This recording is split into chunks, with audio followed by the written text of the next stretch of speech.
So this mess is what I call my little bee shed.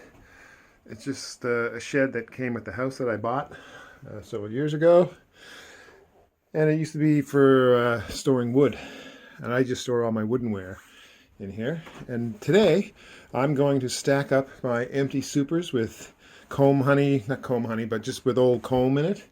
I'm going to demonstrate how I store it. It's nothing fancy, as you can see. There's nothing fancy going on here. Step one is put something on the floor that's can breathe. Either something like a screened inner cover type of thing, or a queen excluder. That's step one. So in this case, I'm using a homemade bottom board that I don't want to use. It's got problems, so I'm not going to use it for actual beekeeping, but it's fine for this. So there's my bottom board.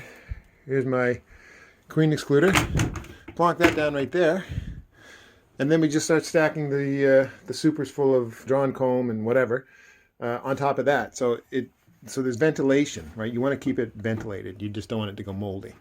And then you just stack it up, and then put something on top of it so that critters can't get inside, but it's still ventilated, and that's it.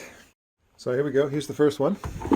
And you can see it's just got that's a poorly drawn comb, but hold on. This is just comb that's been extracted, or like just leftover comb that I had. Sometimes you can do this with honey frames too, but this is a completely, this is a foundationless frame. So stuff like that. It doesn't need to be wrapped in plastic or any of this jazz. Sometimes they can get a little moldy, but not a big deal. But when there's snow on the ground, it's usually pretty cold, and it's mold and mildew isn't really a big issue. And this is a super that I had that got gnawed on by rats or weasels or squirrels or something. But they got into my hive, one of my hives, like a full hive of bees in the wintertime. And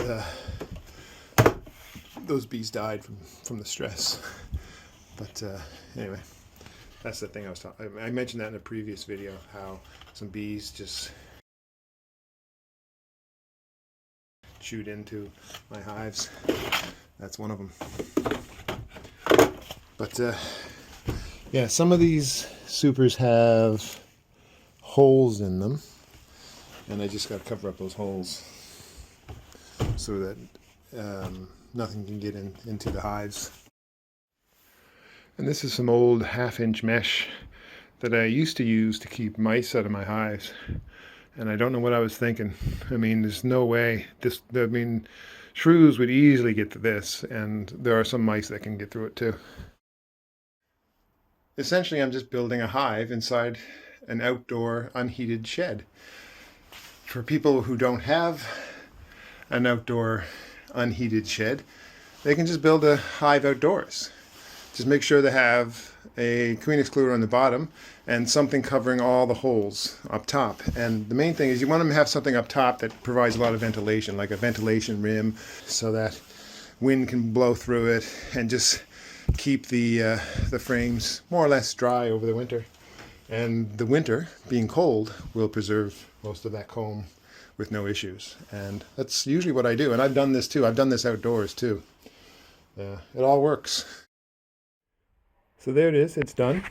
I've got the top of the hive. I've got another queen excluder. And now I'm just going to grab something like either an empty super, or I'll use this. This is another homemade bottom board that I got from someone that I don't really use. Ta-da! We're done. That's it. So you got ventilation down here. They can go all the way up here and come out up here. And no animals or shrews or mice, mainly mice again. They're not going to be able to get in. I could weigh this down a bit, I suppose, but I suppose they could get in there, but whatever. That's basically it. Just seal it down the bottom, seal it on the top, make sure wind can blow through it, and there you go. Pretty amazing, isn't it? Okay, now I'm building another one. And here's some, let me see if you can see this. Yeah, see, there you go. See that discoloration there? That's mold. That's a really thin layer of mold that's on this funky looking frame. And that's just like little bits of dry honey that I don't think I was able to put these frames out for the bees to clean up. So you can see it. Yeah, well, this is the best color, the best representation of the color of mold. There it is.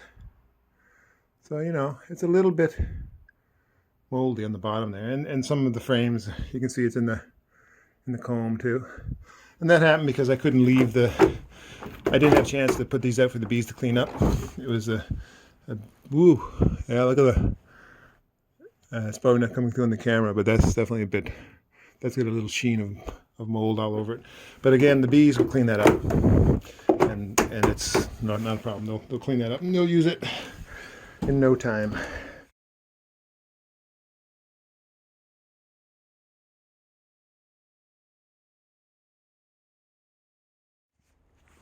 I also know a beekeeper who takes those moldy frames and I think he sprays them with cider vinegar. I think that's one way to kill all that mold if you want to. I've never done that, but if you know, I know people freak out about the bees having to deal with mold, but well, some people anyway. But again, honeybees have been dealing with mold for, you know, millennia. And a little bit of mold isn't going to kill them. If they're healthy, they can handle it. See, there's a bit of mold there, right? But still, they'll clean that up. But I suppose I could spray it with whatever it is, apple cider vinegar. Don't quote me on that because I've never done it. Apparently, it's a thing. Yeah, see, you can see the mold there. It's just a little bit, right? But they'll clean it up. Again, it's never made my bees sick as far as I can tell.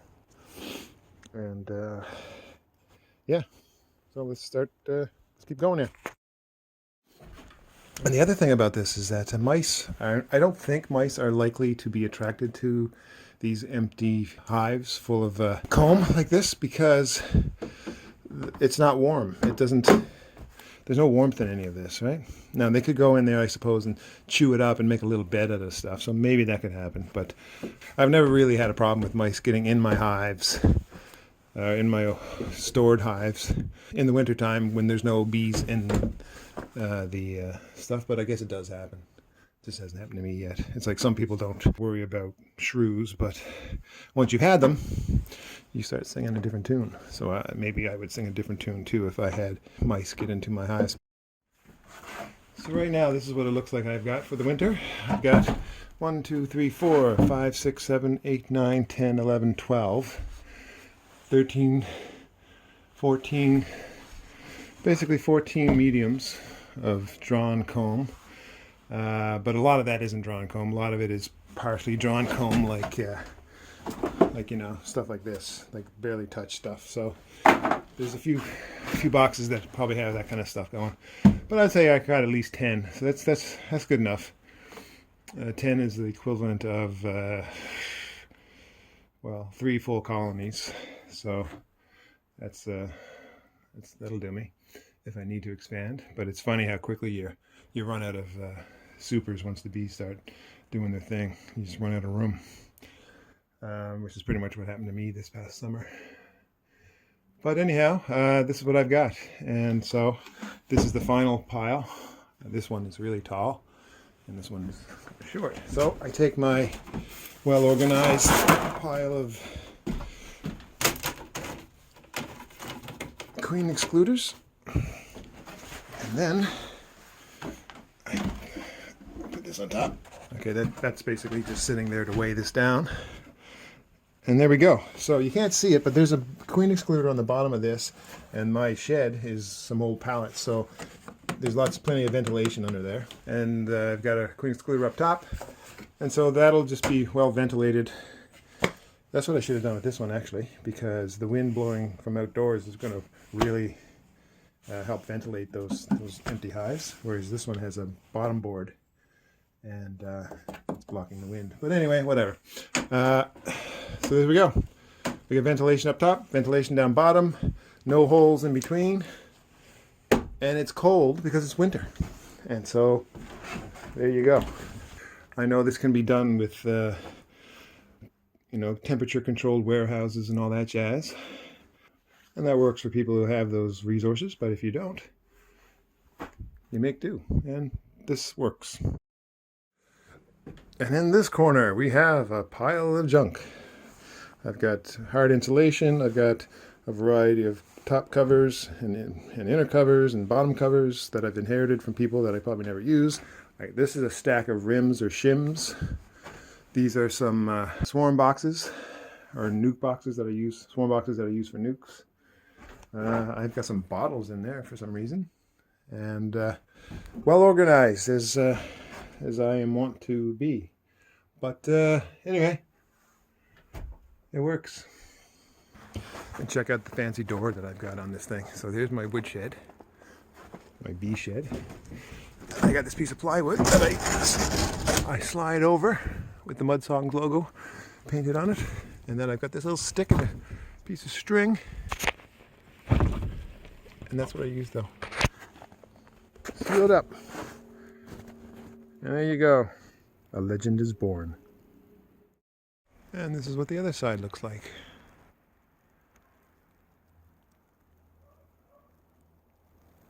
And off in the distance, a dog barked.